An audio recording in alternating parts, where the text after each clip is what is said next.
Welcome, and thank you for joining us on this Friday afternoon. My name is Rachel Potter, and I'm a senior fellow here at the Miller Center.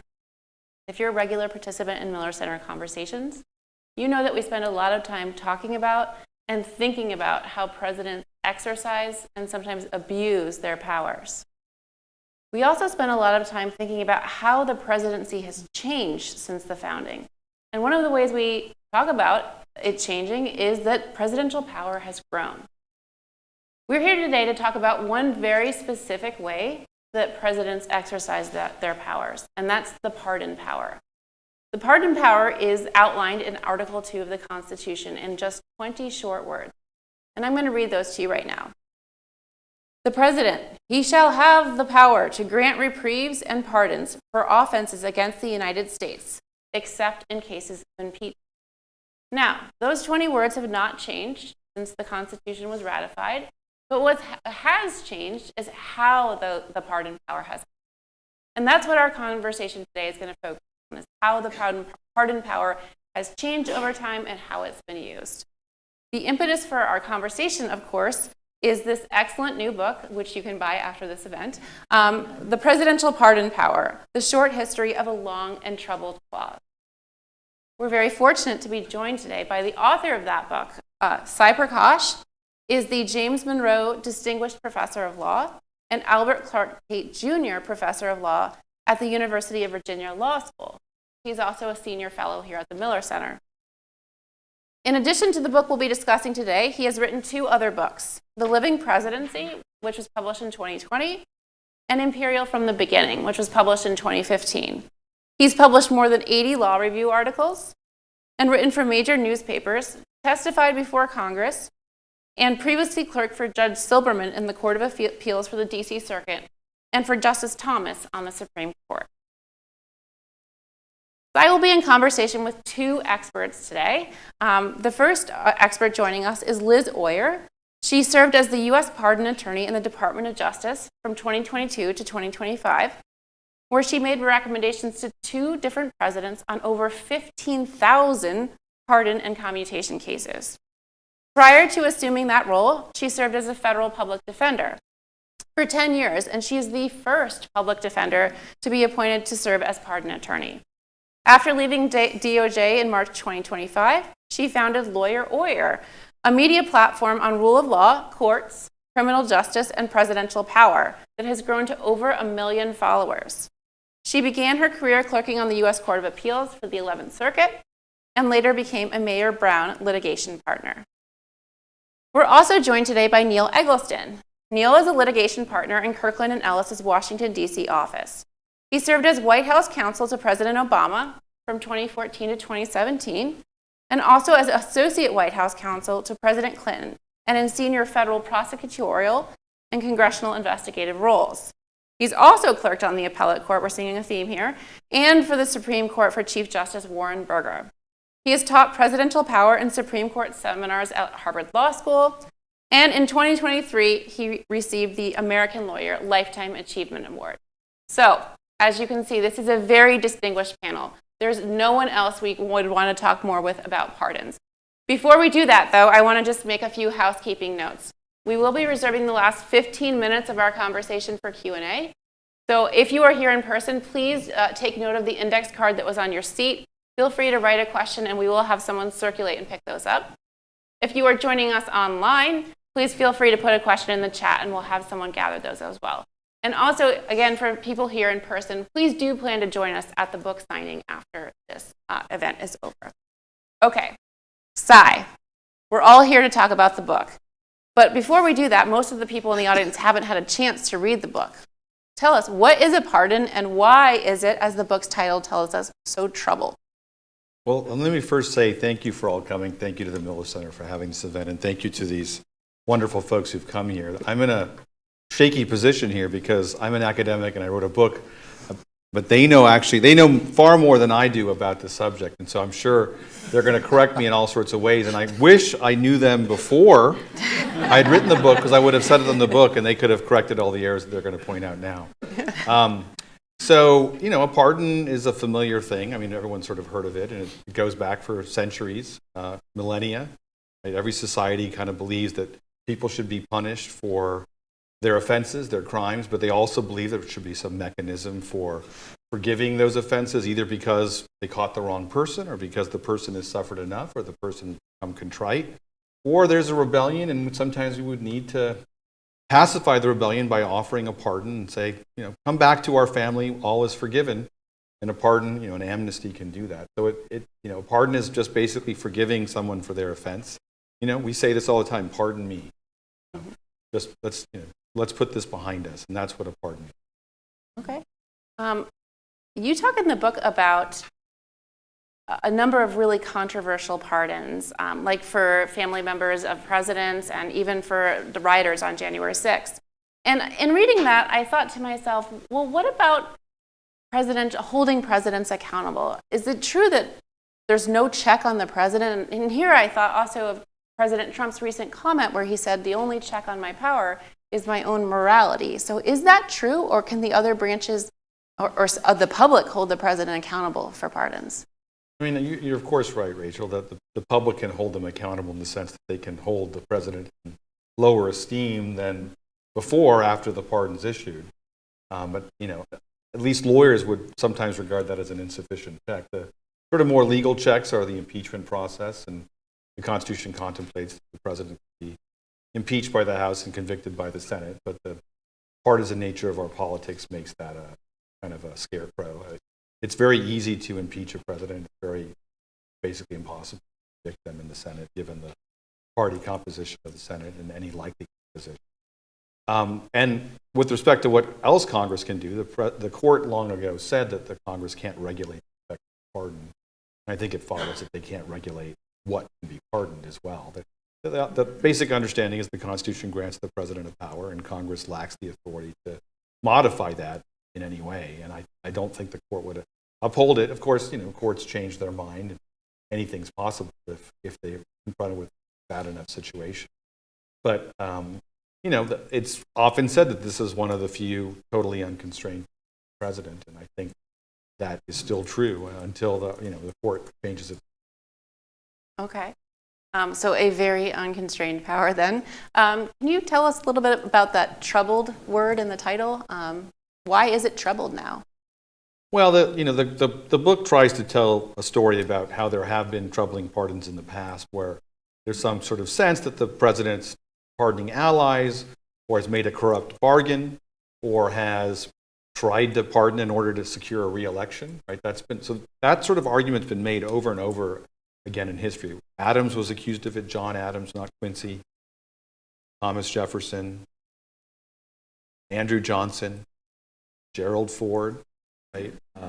George H.W. Bush and the Iran-Contra pardons. Bill Clinton and his pardons of people that might be useful to Hillary Clinton, and of course his pardon of Mark Rich, whose wife was useful for the presidential library.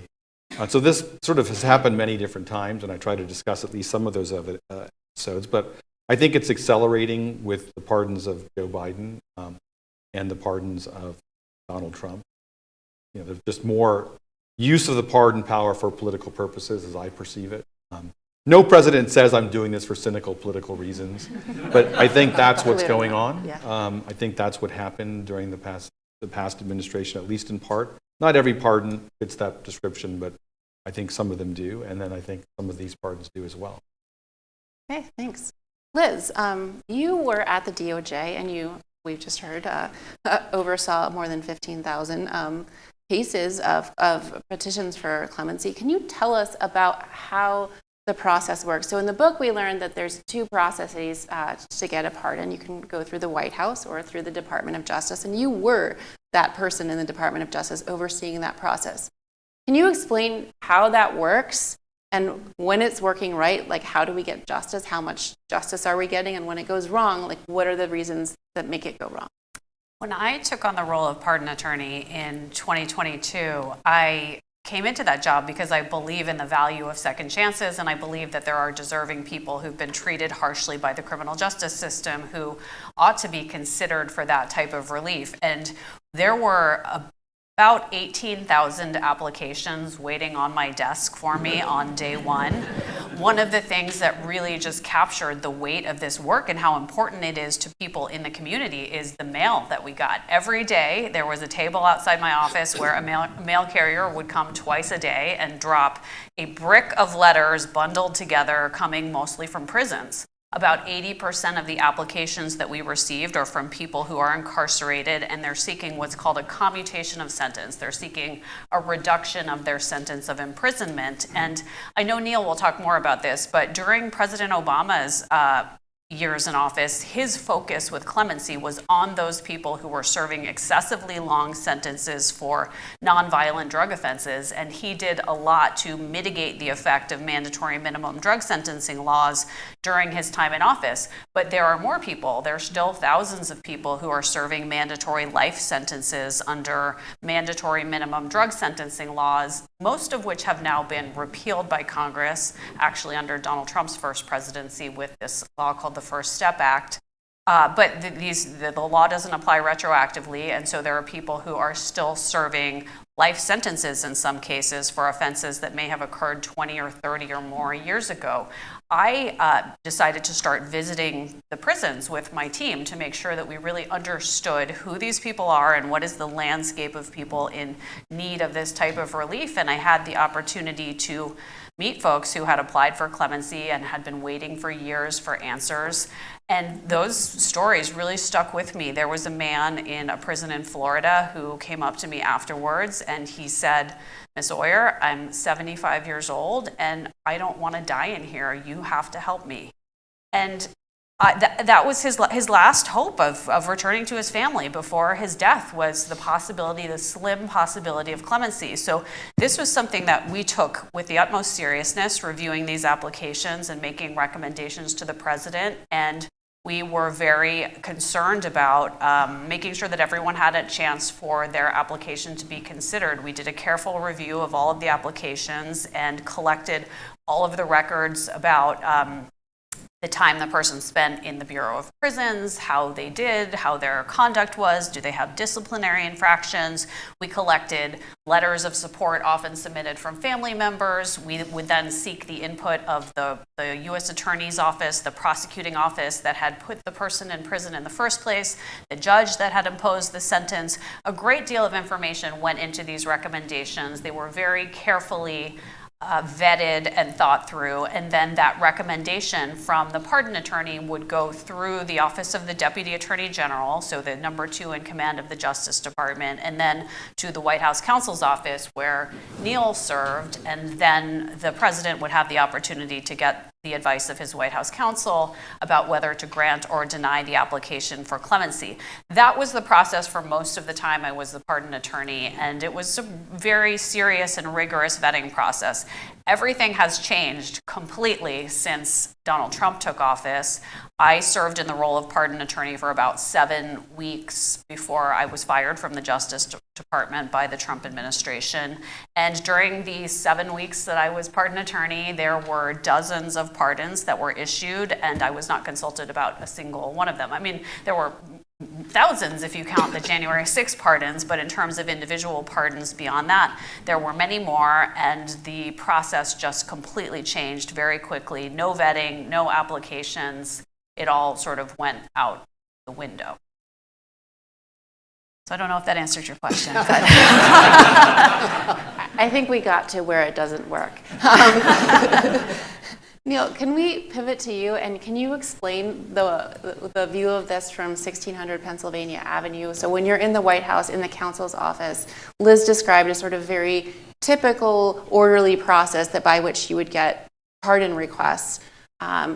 Are there other ways that pardons come in the door? And I guess coming back to this sort of lens that a lot of us come to the pardon discussion with, is these really political pardons. How do those differ in the White House? Or did that not happen in the Obama and Clinton administration in ways that you thought was meaningful? Sure. So let me start with a more sort of regular process that Liz was talking about, which is President Obama, and this started right about, I was there for the last 3 years of the administration, roughly. And right about the time I got there, President Obama decided he really wanted to do something about exactly what Liz was talking about. There were all these people who were sentenced to drug offenses in the early 90s. The sentencing guidelines were mandatory. They're no longer mandatory, and as a result, judges are imposing today dramatically lower sentences. And so we were confronted with a situation where people were getting lots more time in jail if depending on what year they got sentenced in, and the president just thought that was wrong. And he wanted to put together a process, and there was an amazing response, actually, and Liz, you probably remember this, amazing response from the bar. Large law firms would have, on Saturdays, would work and work on these petitions that then went to the pardon attorney, and then they went to the DAG, at the time was Sally Yates, and then they came to me. The pardon attorney, when I got there, actually didn't like this process and wanted it just sort of do first in, first out. And That wasn't me, by the way. This was not me. And I was actually on a call with the president and the pardon attorney, whose name I can't remember. She was terrific, but she just had the view this wasn't the right way to do it. And the president made it very clear to her that the Constitution gave him the power to decide what to do, and not her. And they were going to do it this way, or she wasn't going to stay the pardon attorney. And she didn't stay the pardon attorney. And so we brought in a fabulous guy who was in the appellate unit in the U.S. Attorney's Office in Philadelphia, who came down to D.C., worked really hard with Sally to sort of work through all. Let me stay on these for a second. So he would write a memo to Sally. Sally would then write a memo to me making a recommendation. And at some point I said, Sally, look, I want to know what his recommendation was, not just yours, because I have to make a recommendation to the president, and it may not be yours. So what I ended up doing is I would put a cover memo together with a recommendation, and I would attach Sally's memo, and I would attach the pardon attorney's memo. And so the president, I don't know if he read anything other than mine. I have no idea what he read. I know he read mine because he checked the yes, no, come see me box. So I know he read mine. But I thought it was fair for him because he didn't have to agree with me either. And I thought it was important that he have the opportunity to get everybody's advice sort of on all these. And I usually agreed with Sally. I didn't always agree with Sally. I had the advantage, though, of having spoken to him. I knew better than Sally did what he was looking for. As Liz said, he cared enormously about what was happening to the person in prison. Was there a disciplinary record? Had they gotten in fights? He really wanted to know whether they had injured a police officer when they were in the process of committing their crime. And he wrote a letter to all the recipients. In there, I don't remember the exact line, but it was basically, obviously paraphrased, he was more articulate than this. Don't mess up, because if you mess up, I'm going to not be able to do this again. So if one of these recipients went out and committed some violent crime, sort of the political process was going to close this down.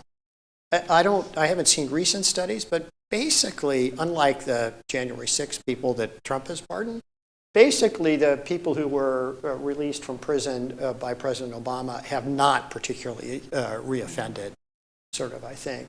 We got sort of getting near the end with maybe 6 months left. I think the president started to be worried about kind of the press because he put all this effort into the reduction of sentences, and he hadn't really done any pardons. And he was so smart, he figured out the press would write fewest pardons by any president. That clemency stuff, very nice, but fewest pardons. So we focused a little bit on pardons as well. I definitely got pardon requests that came to me or to the president that then came to me. Everything came to me. He didn't get a request without sending it to me and telling me, what's your advice about this? On every one of those, consulted with the Department of Justice. I thought as a matter of process that it was important to consult with the Department of Justice, and I consulted on every single one of them. Now, I consulted with the DAG. Who the DAG consulted with, I don't know, but I sent every one of those to the Department of Justice. I got responses back. I will tell you, I didn't always agree with those. And the president didn't always agree with those, but I thought it was important that he have the advice of the Department of Justice in connection with making that determination. And he thought that was sort of important as well. We didn't particularly have controversial pardons. The clemencies, some Republicans were unhappy with. It's sort of under general unhappiness with letting drug defendants out of jail, but not as to any kind of, specific one. We didn't really have any controversial ones. The one I think was probably most controversial, which nobody's probably going to remember, but Chelsea Manning, who, people are nodding, so a lot of people are remembering Chelsea Manning. She had revealed classified information when she was with the military. She later transitioned to Chelsea Manning, and she was not pardoned, but her sentence was reduced, 6 years or something. It was not a dramatic reduction of the sentence, and that got a lot of criticism. I ran that one by the DAG's office. I don't really remember what it was. But we knew that was going to be criticized. If you're the President of the United States, you're going to get criticized on half the things you do by somebody, or maybe 100% of the things you do by somebody. So we weren't deterred by getting criticized. We knew that one was going to come in for a fair amount of criticism, and he didn't care. It was. So one other story, if I've gone on too long this, I apologize. So he ended up, as I said, he did 1,750, I think, maybe 1,730, but over 1,700 sentence reductions that Liz and I had talked about personally, like literally personally. And so the Friday before the inauguration is obviously always on January 20th. The Friday before, which would be the 13th, I bring him a big binder, which you're not supposed to do anyway. Everything's supposed to go through the paper people. You're not supposed to actually hand him any, they're supposed to track all this, but I give him this binder, which is thick binder filled with memos. I don't know how many were in there, but 100 probably. And he started into, this is great. This has been such a great project. I'm really appreciative of this. I'm really, this has really been wonderful. And I'm packing, and I'm really glad this is getting over. And I look at it, and I say, well, they're getting a bigger binder on Monday.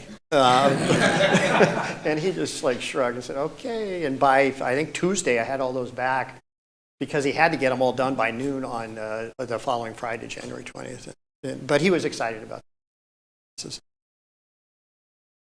Listening to your descriptions, Neil and somewhat Liz, this seems like a pretty orderly process where there's a lot of thought and consideration.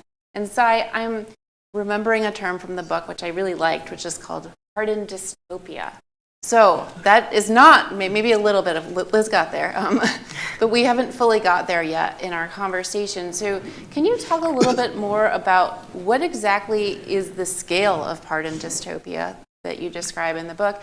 And how did we get here? Is this really about Joe Biden and Donald Trump, or is it a feature of the institution of the pardon that's breaking down? It's an interesting question how we got here, but let me describe what I mean by pardon dystopia. I think there are probably 4 elements. I think presidents campaigning on a promise of pardons is problematic because they are appealing to people in order to get, they're saying I'm going to issue this pardon or this commutation in order to get votes, and this is actually one promise they can actually keep, unlike many of the promises they make, and so it's a very credible promise, and you could see how it would hold out hope, but I think I find it troubling that people are making these sorts of promises. I think a second type of troubling pardon is a policy pardon, where you just say, I disagree with the policy in the law, the sentence is too harsh, and I'm going to commute all the sentences, and so you don't necessarily run on this promise, but once you're in office, imagine a president saying, the tax penalties are too high, I'm going to forgive them all, right? Or the environmental penalties are too high, I'm going to forgive them all. Or the marijuana penalties are too high, right? We might agree with some of those and not others, but the idea is the president can just basically not treat anything, any statute, any statutory penalty as obligatory because he or she has the ability to detract from them. The third element, I think, is this pardon of allies, some of whom are in the administration and might be doing the president's bidding, right? The idea is, I will immunize you when I leave office, do my bidding now, and then I'll take care of you on the back end. I think that's deeply problematic.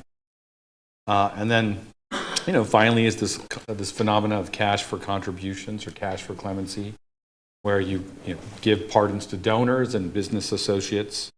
And, I think that taboo is somewhat been broken by the current president. And so that's what I'm describing. There might be other features of it, but I think that's problematic. And I don't think it's just a function of Donald Trump. I do think it's partly Joe Biden who's done some of these things. Not all of them, but certainly some of them. I think when you issue a pardon, when you promise to pardon marijuana users, I think you're trying to appeal to the youth.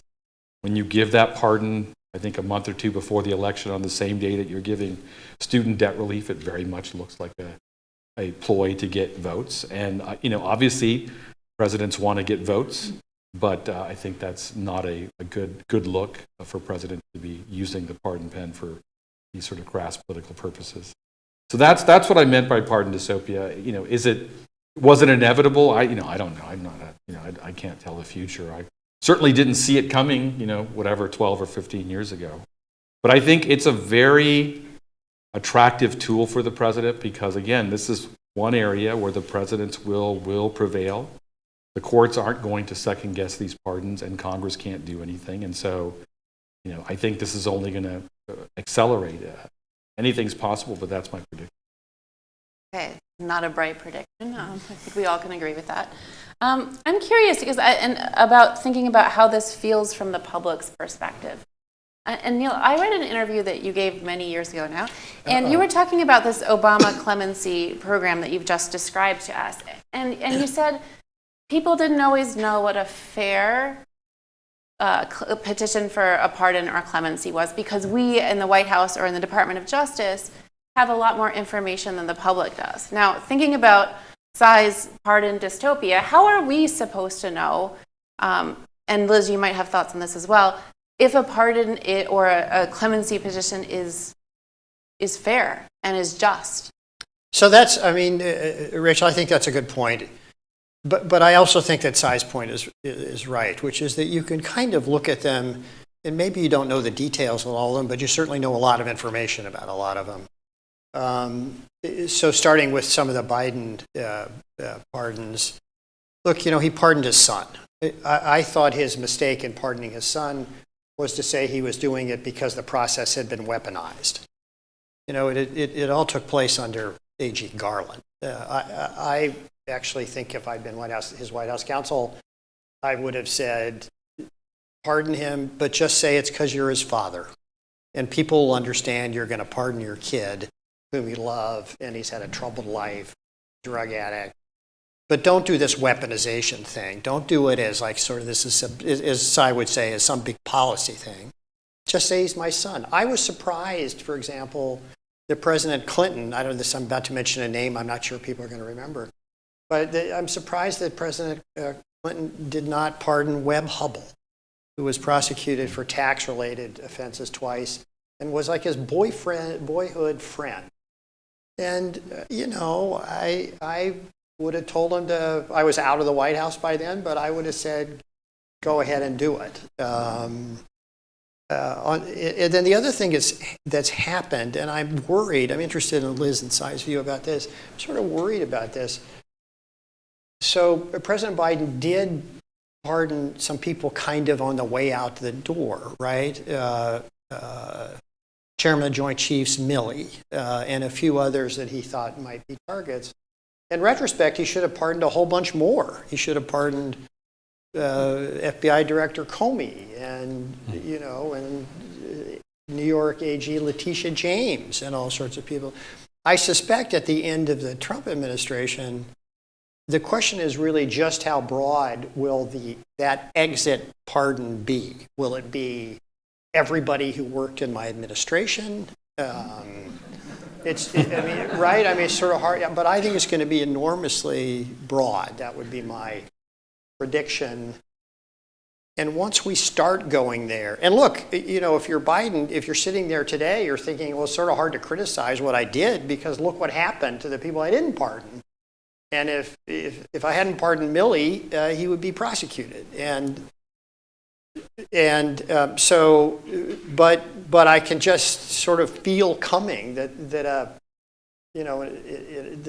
consequence of the end of an administration is going to be massive sort of pardons of people who were involved in administration, which is just a terrible, terrible look. And as Sai said, it might get to the point where the people are expecting it and don't quite have to moderate their behavior quite as much because they're going to expect the president sort of to take care of them. We already, because of the Supreme Court opinion in Trump v. U.S., have immunized the president from any criminality related to his official conduct. And I'm just worried that we're going to continue to expand that. And I don't, Sai probably likes that opinion. I don't. I think it's misguided. But I can see that being expanded to people in the administration through the pardon power as the process gets out the door. And it's really quite troubling. And look, I completely agree. There was a grand jury investigation in the Southern District of New York after President Clinton pardoned Mark Rich. Outrageous pardon. The guy was a fugitive. He was living in Switzerland. He violates every rule that the Department of Justice had about who you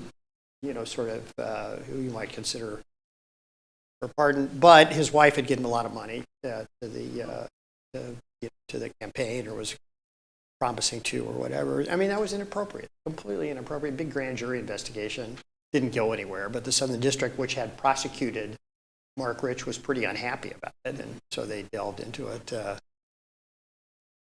But I don't know, I'm just worried about where we're trending, because nothing ever goes backwards in the law, right? It seems like nothing ever retracts, and so I'm pretty worried about where we're headed.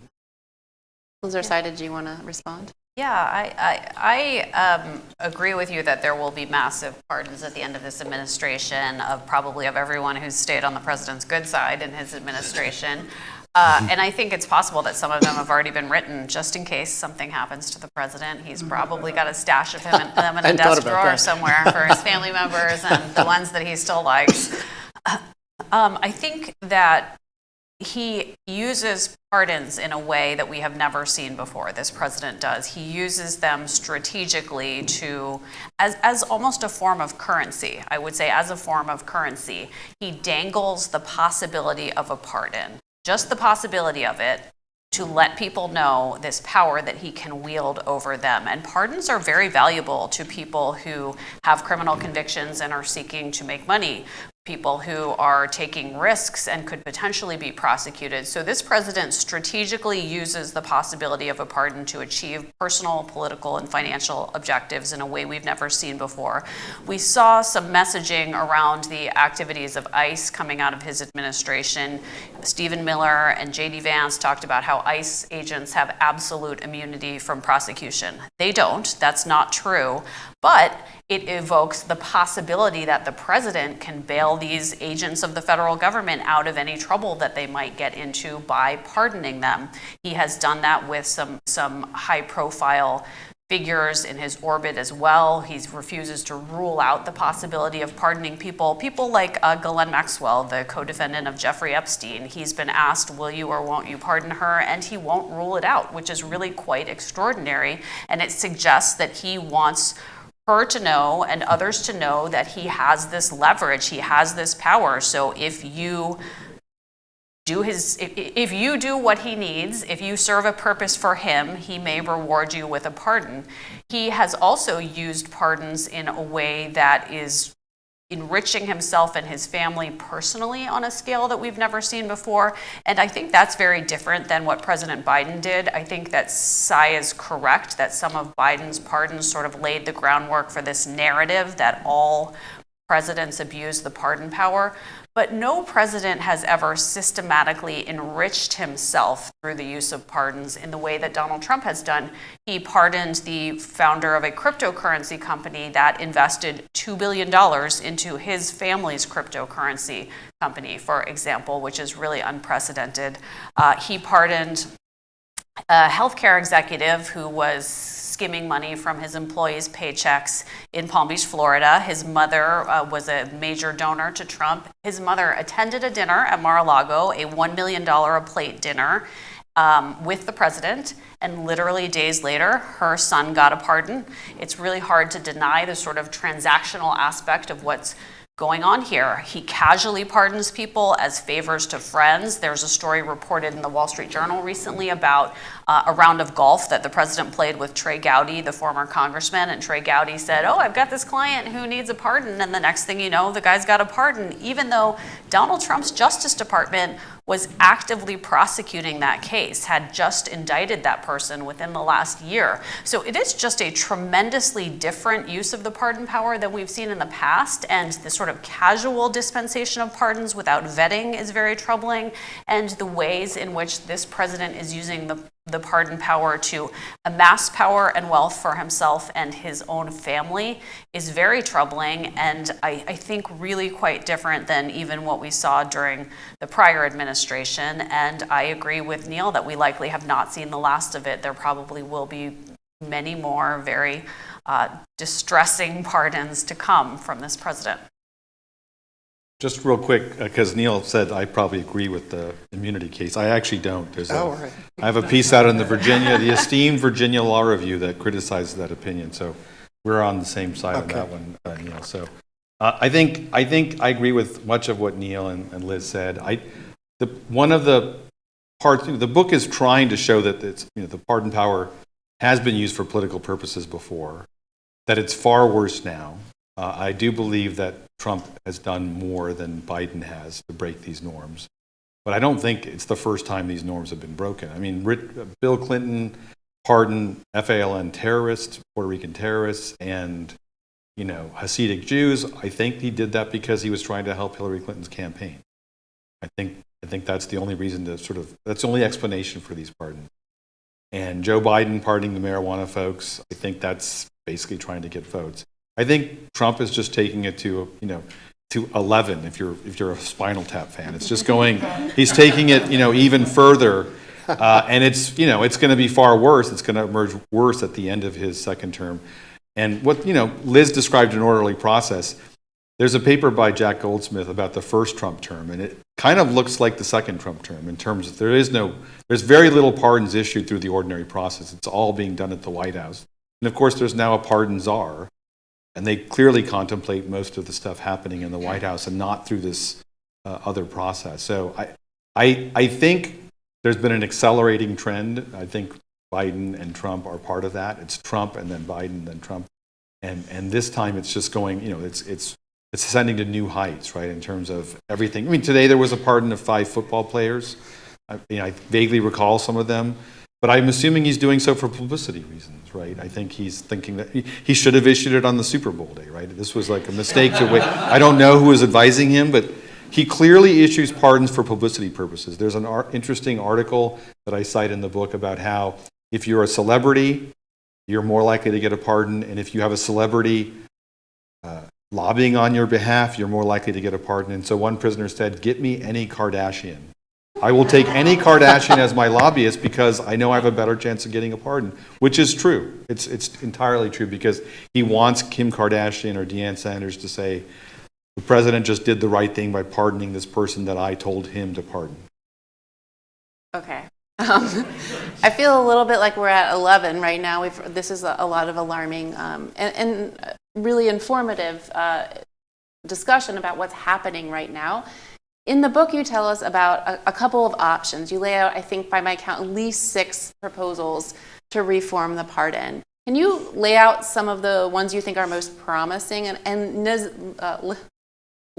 and Neil, I'd love to hear your perspectives on that too. Well, let me mention one that doesn't actually come out of anything in the book, but it's mentioned in the book. I mentioned the possibility that we don't have enough clemency, that there's a bottleneck in the White House. Maybe President Obama was able to break the bottleneck for a time, but my sense is that there's a backlog of applications at the White House. And one of the proposals is maybe we need to have other people be able to pardon as well, rather than just the president. That's not anything that emerges from this discussion so far, because it's the opposite kind of conclusion. But if you're concerned about presidential pardons and the abuses by the president, I think one way of solving it would be to have a temporal limit. You can't issue a pardon in and around the election and after the election when you're a lame duck. I think that deals with some of the problems. It may just move those pardons to an earlier time, but there's a reason why Joe Biden doesn't pardon his son until after the election. He doesn't want to harm his prospects when he's running, and he doesn't want to harm his running mates' prospects. I think maybe a better solution is to have some sort of one-house veto, where if either the House or the Senate doesn't like the pardon, they can pass a resolution, and the pardon won't take effect because of it.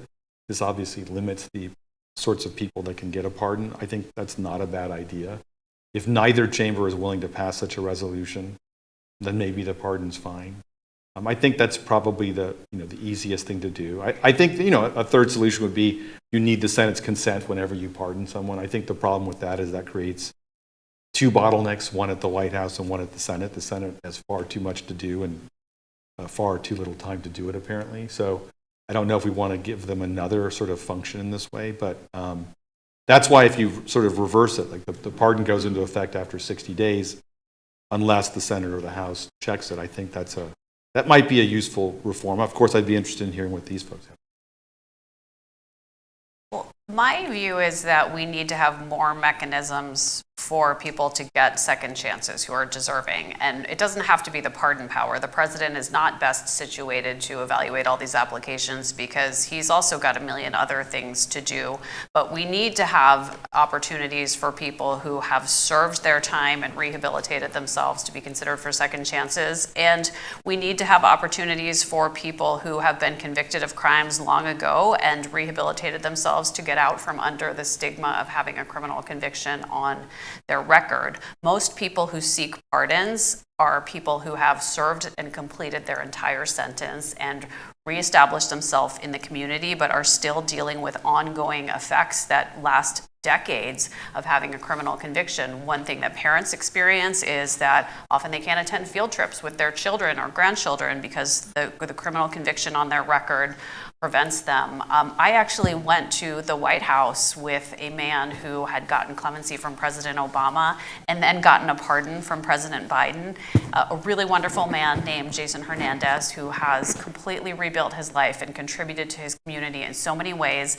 And he was unable to get through the security screening at the White House because of his criminal record, which popped up when the Secret Service ran him through their database. And it was mortifying for him. And it's just these little things that continue to humiliate and degrade people for years and years thereafter. So we should consider a legislative solution that would allow criminal convictions to be expunged after a certain period of time with a certain track record of good conduct in the community, and at least for certain types of offenses. We should consider mechanisms through which judges can reduce people's sentences later in the process after they've served a good deal of time, so that all of that doesn't have to go up through the president with the possibility of bottlenecks, as Sai described. I think we just need more channels for people to be considered for this type of relief without sacrificing the important vetting that goes into making sure that we're giving those second chances to the right people, people who truly have earned and deserve them. So I agree with both of them, but let me just flesh it out a little bit. First, I should say I've read Sai's book and it's terrific, and I hope everybody buys it. And second, I hope that you read it because it's quite good. But one of the things he talks about is sort of the discussion at the time of the founding of the pardon power. There's not a lot of information, but they kind of knew what they were doing, which is that they were giving a lot of power to this president. The only restraint, and again, I may be not completely remembering the part of this part of your book, Sai, but they did think about adding, as you heard from Rachel, the president cannot pardon for impeachment. So impeachment, there's no ability to pardon for that. They thought about adding treason. And part of the reason they did is they thought to themselves, well, he could have co-conspirators who engaged in treason. Now, we don't want him to be able to do that, but ultimately they decided not to do it. So they really left, and I think they knew what they were doing, an enormous amount of power with the president.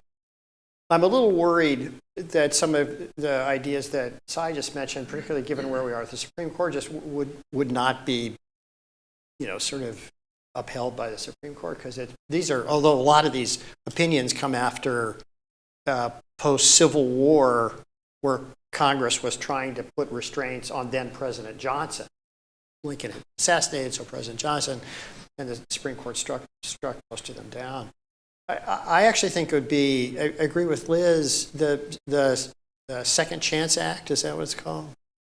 There is a Second Chance Act. Well, anyway, there's some sort of movement in legislatures this direction. I would tell you, I used to talk to Sally, the DAG, about why they were not making dramatically greater use of compassionate release. I mean, there are old people, mostly men, because prisons mostly have men in them, who have cancer and are hobbling around and are no danger to anybody. They can hardly, sort of get to the bathroom.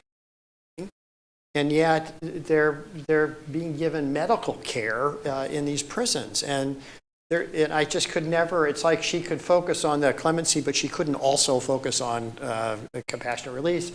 It does seem to me that there ought to be other ways to, as Liz just said, to expand the ability to accomplish some of this without it going through the president.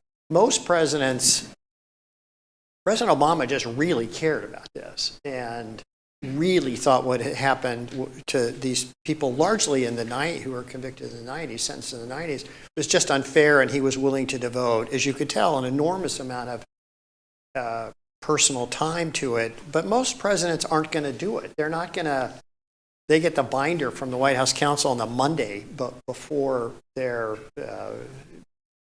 leaving town on Friday at noon, and they're not spending that time looking through 100 clemency petitions. That was an enormous commitment of time by him, and most presidents aren't going to do it. So I would like to see us have kind of other ways, as Liz talked about, to let people out, and I think there could be some some ability to get that passed. Maybe not in this administration, but I think I would like to see a lot more attention to that because it's really an important issue.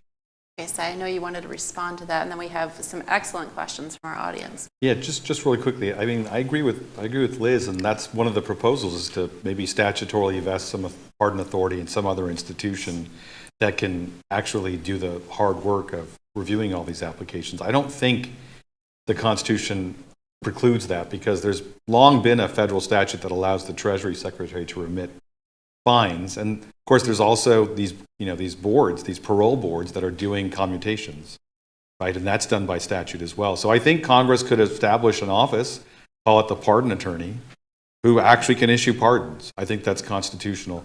And then as to Neil's point, I agree with him that I don't think they can do what I've described as a limitation on the president by statute. All my proposals require amendments to the Constitution. You can't, impose by statute a Senate check on presidential pardons or a House check. That would require an amendment, but there might be more interest in an amendment, at some point in the future. Okay. We have 3 lawyers here, so we get to ask a question that I think many of us are probably thinking about is, can a president pardon himself or herself? And I'd love to hear all 3 of you give a quick answer to that. So the book discusses it. All your questions are answered in the book. So you need to get the book. But so just imagine what it would be, right? There's what would it be? The president would issue himself a pardon. It's happened before. A territorial governor issued a pardon to himself. The judge, I think, just ignored it. So Donald Trump might write a pardon to himself. And then the real question is, it doesn't matter unless someone wants to prosecute him. And so imagine that the next administration tries to prosecute him for one of the offenses that he supposedly pardoned himself. I think we would then find out whether the president can do this, right? So just because the president issues himself a pardon doesn't mean that it's valid. And the way to test that is to actually prosecute him. But if you never prosecute him, you never get to test the validity, right? I think, my views have evolved. I had the view in 2016 that a president could do this, in part based on this, this territorial governor who did it. I'm less convinced now of this possibility. There's an interesting article by Gary Schmidt of AEI where he makes a much more elaborate case for why the president can't do it. I will say that Richard Nixon was told he couldn't do it, and that might be why he didn't do it. Liz? I don't have anything to add. Okay. Neil? Well, I'm not an originalist, despite what Justice Kagan says, maybe not a complete textualist. But if you look at the language of the Constitution, there's no constraint, and there's no indication from the debates that they wanted there to be a constraint. So it's a little hard to read it into the Constitution itself. Judge Ludwig, who was a judge on the Fourth Circuit, which Virginia is in, wrote a piece around the time that President Trump was leaving office the first time, because this issue got to be talked about, and he took the position that the president could not pardon himself. He had this textual argument that I can't quite remember, but it had something to do with the way the phraseology of the provision implies giving it, and you can't give something to yourself. I had some sort of textual analysis, I can't quite remember, which seemed, if you're looking for something, that was good enough for me. But mostly, I think people who do this say you can't be a judge in your own case. But that's an interesting saying, but I'm not sure it applies to the Constitution and the power. So I don't know the answer to that question. I completely agree with Sai. The only way to test it is look, after Trump v. U.S., it would have to be, because of something that happened in the cryptocurrency business or somewhere else, because he cannot be prosecuted for any of his official acts. So that we know wouldn't happen. But the only way really to test it is for a subsequent administration to indict him and see what happens. It would be another one of these indictment, decision by district judge, interlocutory appeal, back and forth, just like we saw in Trump. Okay, a number of our audience members seem to be wondering about the founding and the idea that here we are talking about preemptive pardons, self-pardons, policy pardons.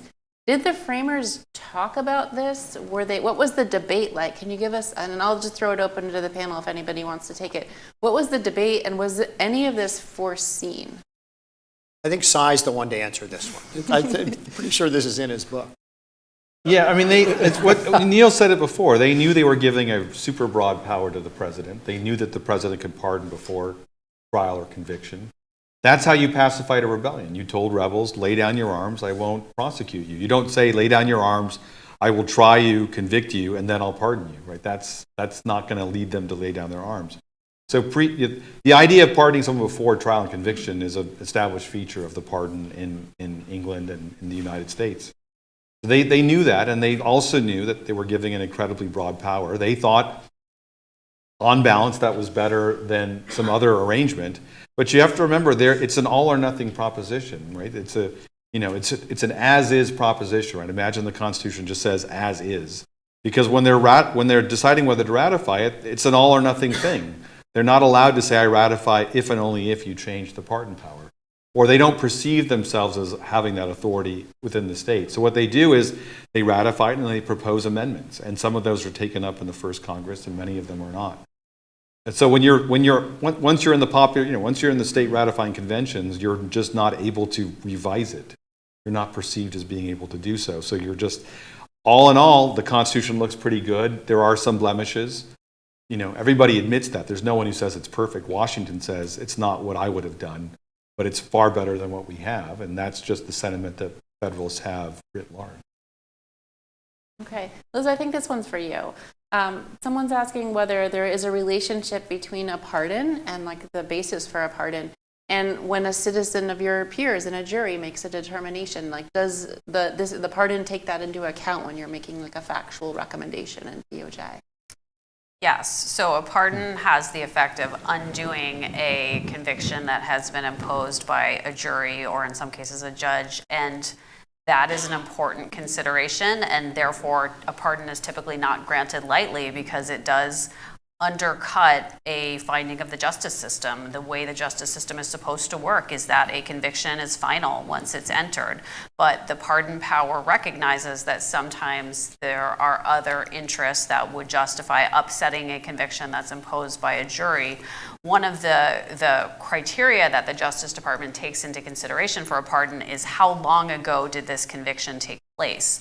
And typically the convictions that are pardoned have happened decades ago. 20 years in the past is pretty typical. In theory, it can be less time, but typically it's only very old convictions that will be upset by granting a full pardon.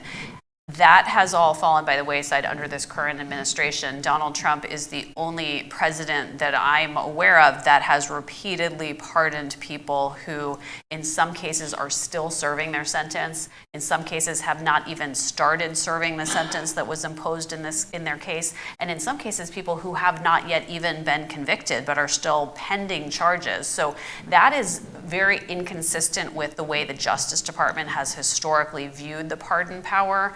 But it's been operating very differently. And one of the consequences of that has been distressing and upsetting to many people is the financial effects of Donald Trump's pardons. He has granted pardons to people who owe tremendous amounts of money to the victims of their crimes in the form of restitution. It is mandatory under federal law that if you commit a financial crime, you pay back the money that you stole or defrauded people of.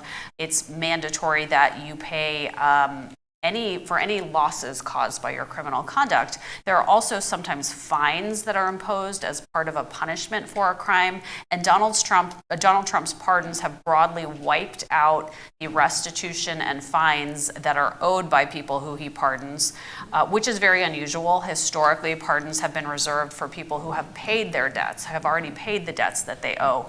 I have done a lot of research on this and calculations, and he has forgiven well over $1 billion in debts that are owed to taxpayers and crime victims through the pardons that have been granted during his first year in office, which is really quite staggering and quite different than what any president has done in the past. And so that's really just another part of our pardon dystopia, as we've learned the term today. We are at time today, but I wanted to really encourage everyone to read this book. It's very readable for an academic book. So great work, Sai. I say that as a fellow academic. And it really does enlighten us on so many parts of the pardon that I think are often obscure to the public. So let's close by thanking our panelists for joining us today.